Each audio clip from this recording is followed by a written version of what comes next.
এটা হলো পদ্মা সেতুর পাশে, ওই যে পাশে পদ্মা সেতু।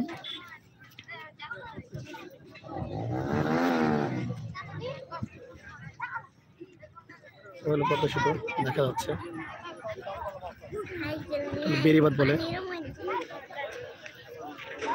সুন্দর জায়গা, মাশাআল্লাহ, ঘোরার মতো।